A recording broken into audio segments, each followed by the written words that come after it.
Assalamualaikum warahmatullahi wabarakatuh. Selamat pagi anak-anak, salam sejahtera untuk kita semua. Pada pertemuan kali ini anak-anak, kalian mempelajari tentang Kedaulatan Negara Kesatuan Republik Indonesia. Anak-anakku yang saya cintai, hakikat dan teori kedaulatan. Kehidupan negara pada prinsipnya seperti kehidupan suatu keluarga.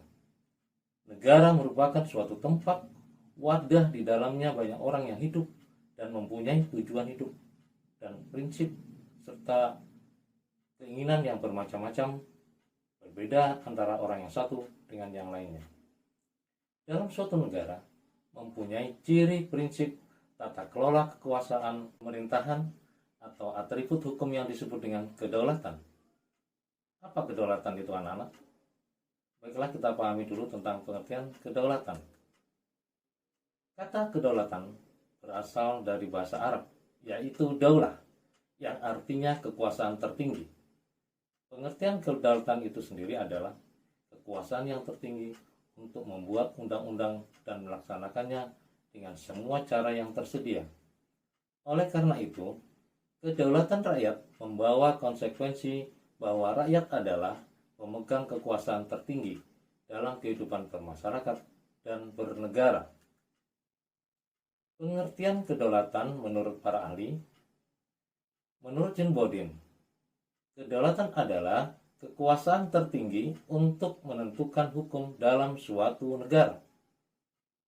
Menurut Luckman, kedaulatan merupakan kekuasaan mutlak atau kekuasaan tertinggi atas penduduk dan wilayah bumi beserta isinya yang dimiliki oleh suatu negara yang berdaulat. Menurut Harold Jelasti, kedaulatan yaitu kekuasaan yang sah menurut hukum yang tertinggi. Kekuasaan tersebut meliputi segenap orang maupun golongan yang ada dalam masyarakat yang dikuasainya. Sedangkan pengertian kedaulatan menurut C.F. Strong dalam bukunya Modern Political Constitution menyatakan bahwa sovereignty sebagai kekuasaan untuk membentuk hukum serta kekuasaan untuk melaksanakan pelaksanaannya. Kedaulatan rakyat berarti juga pemerintah mendapatkan mandatnya dari rakyat, oleh rakyat dan untuk rakyat. Pemerintah oleh rakyat mengandung pengertian bahwa pemerintahan yang ada diselenggarakan dan dilakukan oleh rakyat sendiri. Gaya pemerintahan seperti ini disebut dengan demokrasi. Jadi, demokrasi adalah pemerintahan dari rakyat, oleh rakyat, dan untuk rakyat. Keterlibatan rakyat dalam membentuk pemerintahan sebagai wujud pelaksanaan kedaulatan rakyat dilaksanakan melalui pemilihan umum, yang disingkat dengan pemilu. Pelaksanaan prinsip kedaulatan rakyat melalui demokrasi langsung dan demokrasi perwakilan. Demokrasi langsung bercirikan rakyat mengambil bagian secara pribadi dalam tindakan-tindakan dan pemberian suara untuk membahas serta mengesahkan undang-undang.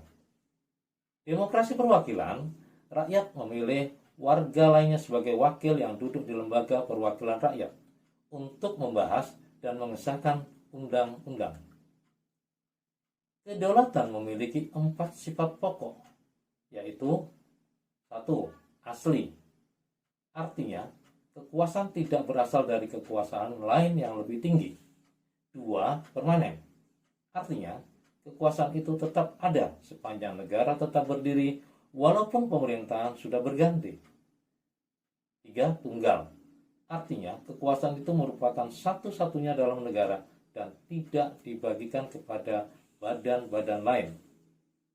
Sifat yang keempat, terbatas. Artinya, kekuasaan itu tidak dibatasi oleh kekuasaan lain.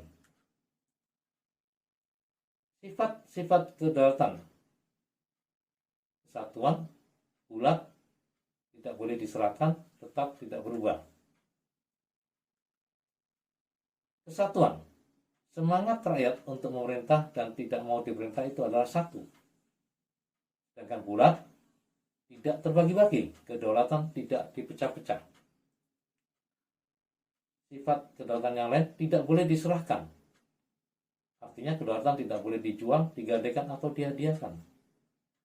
Tetap tidak berubah. Kedaulatan tetap dalam tangan rakyat, tidak susut dan tidak berkurang. Kedaulatan bukanlah hak atau benda yang bisa hilang, melainkan kekuasaan tertinggi suatu negara yang langgeng. Kedaulatan suatu negara digolongkan ada kedaulatan ke dalam, ada kedaulatan keluar. Kedaulatan ke dalam, yaitu bangsa atau negara yang merdeka memiliki hak untuk mengatur rumah tangganya sendiri tanpa campur tangan dari bangsa atau negara lain. Berhak mengatur segala kepentingan rakyat melalui beberapa perangkat lembaga negara yang ada.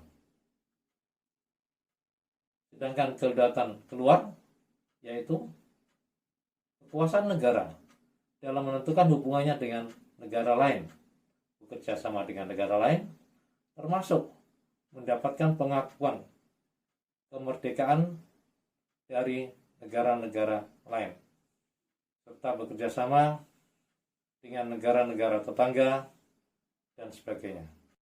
Baiklah anak-anak, setelah kalian mengetahui pengertian kedaulatan, sifat pokok dan sifat-sifat kedaulatan yang lain, sekarang kita lanjutkan macam-macam teori kedaulatan.